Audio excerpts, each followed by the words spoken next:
In 1963, a toolmaker in Flint, Michigan, fixed the transmission on his neighbor's Chevrolet Bel Air using a coffee can of used motor oil, a length of stove wire, and a feeler gauge ground down to half its thickness. The repair took 80 minutes in a gravel driveway. The car ran for another 11 years. His neighbor had been quoted $92 by the dealership, more than a week's wages at the plant. $8 of tools saved a family from a collapse that a single invoice would have started. He was not unusual. In 1963, the American father was the last line of defense against every small failure in a house built to break. He fixed the screen door, the dishwasher motor, the thermostat, the lawnmower carburetor, and the hole the dog chewed in the wall. He did it in the hour between supper and the evening news. He did it because paying someone was a confession that a man had stopped being a man. Most of what he knew has been erased by closed systems and service contracts. A whole library of competence has fallen out of the American home, and almost nobody has noticed. Number 22 kept 50,000 backyards cutting grass for a tenth of what a service charges today. Number 9 was a kitchen ingredient that unfroze any garden hose in a Minnesota February. And number 1 has been so thoroughly forgotten that the average homeowner pays $400 for a problem a 1960s father would have closed out in 90 seconds with a tool that cost 30 cents. These 25 tricks were not shortcuts. They were the quiet operating system of the American household in the last decade before the country stopped fixing its own things. Hit that subscribe button. Let us count down the 25 repair tricks every father knew in the 1960s that could save you thousands today. Number 25, the paraffin wax drawer glide. A kitchen drawer stuck in humid July was not a cabinet problem. It was a dry wood problem. A block of canning paraffin was rubbed hard along the wooden runners.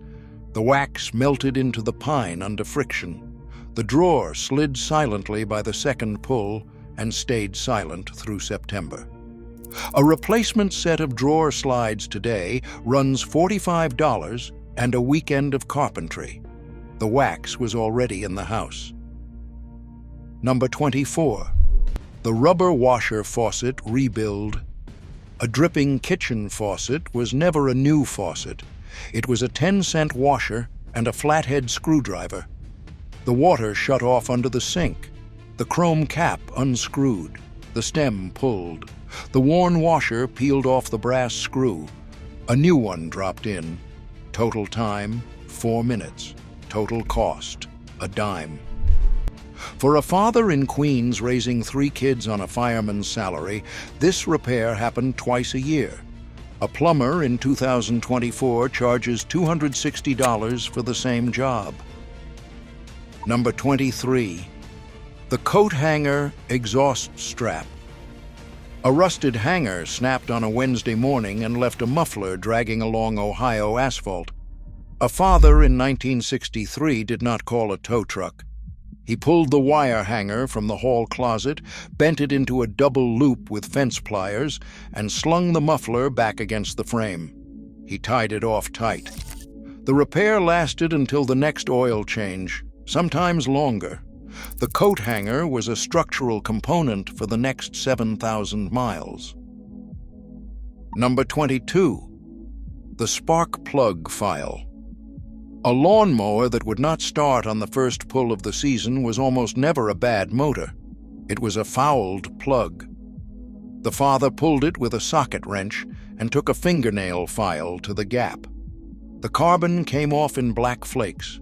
The plug went back in, the cord pulled, the engine caught. A new plug cost 40 cents, but he filed the old one anyway because filing was free. A small engine shop today quotes $90 for the same service plus a 2-week wait.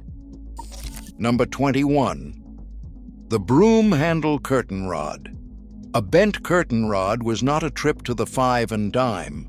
A broken broom handle sawed to length with a hacksaw fit inside the brackets already on the wall. Sanded smooth, rubbed with a walnut to hide the raw wood. The curtains slid on it better than on the thin metal rod they replaced. A wife in Baltimore hung her drapes on one for 19 years. Number 20. The candle on the ignition key. A car door lock frozen in a January driveway was not a dead battery situation, it was a kitchen candle. The father held the tip of the key over the flame for 5 seconds until the brass darkened. He slid the warmed key into the lock. The ice inside melted, the tumblers freed. The door opened. Locksmiths in the 1960s did not receive emergency January calls. Every father kept a candle stub in the glove box. Number 19, the bread tie wire splice. A cord on the radio had frayed at the base of the plug. A father did not throw the radio away. He stripped the insulation back another half an inch with a pocket knife. He twisted the copper strands tight between his thumbnail and his finger. He wrapped the splice with the little wire tie from a loaf of Wonder Bread. He covered it with 3 layers of black electrical tape. The radio played for another 12 years, and it was passed down to a grandson who listened to the moon landing on it in 1969. Number 18. The coffee grounds drain deodorizer. A kitchen sink that smelled like something had died in it was not a job for drain snakes. It was yesterday's coffee grounds, a full scoop from the percolator, followed by a kettle of boiling water poured slowly. The grounds scrubbed the pipe walls on the way down. The heat cut the grease. The smell lifted within an hour. A roto-rooter call in 1963 cost $8. In 2024, it runs $350. Number 17, the shoe polish dashboard repair. A cracked vinyl dashboard on a 1958 Plymouth was not a body shop job. A small tin of matching polish was rubbed into the crack with a rag and then buffed smooth. The crack disappeared from 6 feet away. The polish resealed the vinyl against further cracking from the summer sun. A father in Phoenix did this every April. A dashboard recover today costs $1,100. The polish was 25 cents. 1 in 3 American men in 1963 worked a job that used his hands for 8 hours a day. By 2023, that number was 1 in 12. A machinist from the 1960s, pipe fitter, mechanic, carpenter, or electrician, did not come home and rest his hands. He tuned the family car in the driveway. He rewired the basement outlet. He salted the tank on the boiler. The factory trained him to solve problems with physical answers, and the house presented him with more of the same. That chain broke in 2 places at once. The factories closed. The houses started being built in ways that could not be fixed.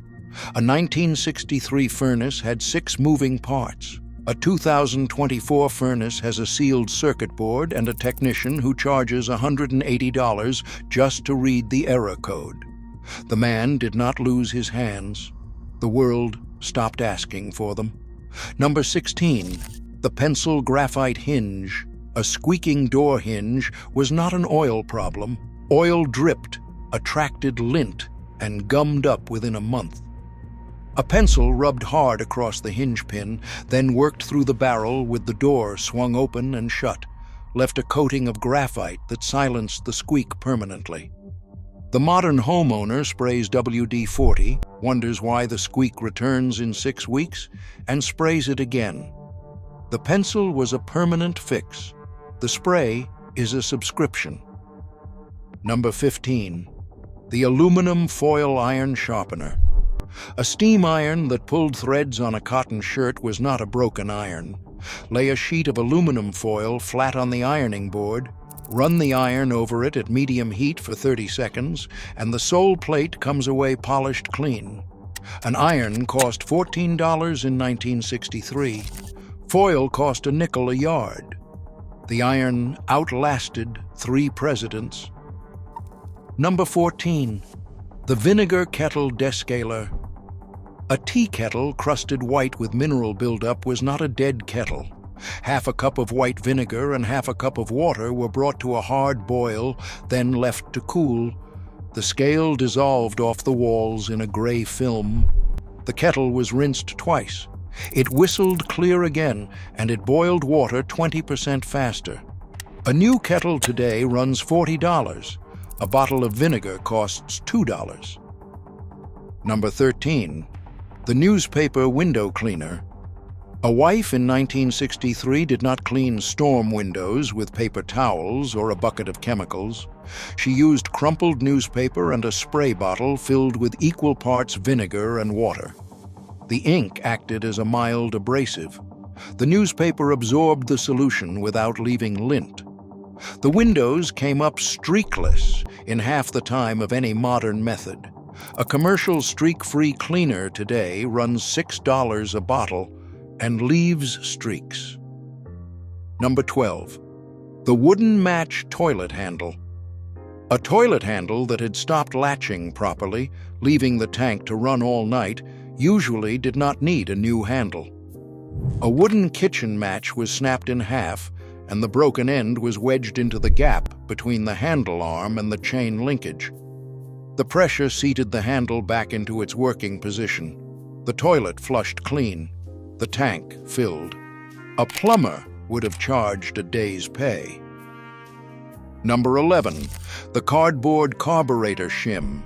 A lawnmower running rough at half throttle was often a carburetor that had loosened and pulled an air leak. A piece of cereal box, cut to match the mounting flange, was soaked in motor oil for an hour, sandwiched between the carburetor and the engine block, and bolted down tight. The oil-soaked cardboard sealed the gap. The mower ran smooth again. This repair lived in every father's head within 50 miles of any small-town gas station. The mower got 2 more summers out of a 5-cent piece of cardboard. Number 10. The baking soda windshield cleaner. A windshield hazed with summer bug splatter and road tar did not mean a trip to a car wash. A paste of baking soda and water was scrubbed on with a wet rag in tight circles. The fine granules lifted the grime without scratching the glass. Then the windshield was rinsed with the garden hose. It came up clear enough to read a billboard from half a mile away. Today, a specialized cleaner costs $8. A box of baking soda cost 15 cents. Number 9. The glycerin hose thaw. A garden hose frozen solid on a 20 below February morning was not a spring replacement. A teaspoon of glycerin, often kept in the medicine cabinet for cough syrup, was poured into one end. The hose was laid flat on the concrete, and the glycerin worked through by gravity and a few firm taps of the palm. The internal ice crystals broke up within the hour. The hose flexed again by afternoon. Nobody outside of Minnesota ever seemed to know about it. Number 8. The beeswax saw blade. A hand saw binding in a green 2x4 was not a dull saw. It was a dry saw. A chunk of beeswax or a cake of canning wax was rubbed along both faces of the blade. The saw moved through the wood like it was cutting butter. The saw lasted decades because it never overheated against dry wood. Number 7. The tape and talc door seal. A front door whistling cold air in January did not mean it was a new door. A strip of cloth medical tape ran along the gap on the hinge side, dusted with baby powder so it would not stick to the frame. The draft stopped. The door still opened and closed normally. The seal came off clean in April. A modern weather stripping kit costs $35, but the tape took 4 minutes and cost 12 cents. Number 6. The broken bolt extraction. A steel bolt sheared off flush in a cast-iron engine block was not a machine shop job. A sharp center punch, a ball-peen hammer, and patience. The father struck the broken stud at an angle, tapping a spiral pattern counterclockwise. The vibrations walked the stud slowly outward. Within 20 minutes, the broken piece spun free by fingertip. Every mechanic over 60 knows this. No mechanic under 30 has ever seen it done. A machine shop today charges $110 for the same extraction and takes a week. Number 5. The saltwater rust converter. A rust-pitted garden tool was not thrown out. A father mixed a heavy brine of kitchen salt and warm water in a coffee can, submerged the pitted head, and left it for 3 days. The salt converted the red oxide into a stable black oxide that scrubbed off with a wire brush. He rinsed it, dried it, and rubbed it with bacon grease. The tool came back to life. The tool he saved had belonged to his father. Number 4. The bicycle tube gasket. A leaking water pump gasket on the family car did not mean a trip to the dealership. A section cut from a worn-out bicycle inner tube was traced to match the old gasket and punched through with a leather hole punch. It was bolted in place, and the bolts were snugged evenly in a crisscross pattern. The pump ran leak-free for another 40,000 miles. The dealer wanted $14 for the part. Number 3. The coffee can furnace shield. A home oil furnace that smoked on every cold start was not a furnace to replace. A clean coffee can with the top and bottom removed slid over the burner tube as a heat shield during ignition. It directed the initial flame and prevented the sooting that had coated the combustion chamber. The can glowed cherry red for 10 seconds and then cooled. The furnace ran clean for another winter. A new burner assembly today runs $900. Number 2. The milk jug tire leak test. A car tire slowly losing air over a week did not mean a trip to the tire shop. A plastic milk jug filled with soapy water, sloshed around the valve stem, and the bead showed exactly where the air was escaping by the stream of small bubbles. A valve stem core cost 15 cents at the Esso station and threaded in with a tiny tool that lived in every American glove box. The leak stopped within 3 minutes. A tire inspection today costs $90. Number 1. The quarter turn adjustment. The simplest repair on this list, the humblest, and the one most thoroughly erased from the American hardware store. More than any other, it defined what a 1960s father actually was. When something in the house rattled, wobbled, leaked, squealed, or ran rough, his first move was not to diagnose. He walked up to the object, put his hand on every visible fastener in turn, and gave each one a quarter turn with the tool already in his pocket. A screwdriver, a crescent wrench, a pair of channel locks.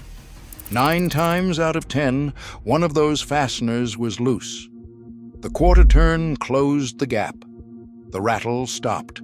The leak sealed. The wobble disappeared. The job was done in under a minute. He did not call it troubleshooting, he called it checking. He did it before every other thought, because a thing that was loose was not broken, and a thing that was not broken did not need a part. A tenant in an apartment building in 1963 could fix most of his own home because the home was built by people who assumed he would. A homeowner in 2024 cannot fix most of his own home because the home is built by people who assume he will call. These 25 tricks were not clever workarounds. They were the ordinary working knowledge of a man who believed down to the grain of his hands that the house he lived in was his responsibility. He did not need a permit to tighten a screw. He did not need a certification to replace a washer. He did not need an app to find the draft in his own front door. He walked up to the problem, he looked at it, he fixed it. The quarter turn was not a repair, it was a philosophy. And the philosophy was that a man takes care of his own. We did not lose the tools, we did not lose the parts. We lost the belief that the problem belonged to us in the first place. The fathers who still carry that belief are almost all over 80. What they know will die with them unless somebody sits down next to them with a screwdriver in hand and asks to be shown.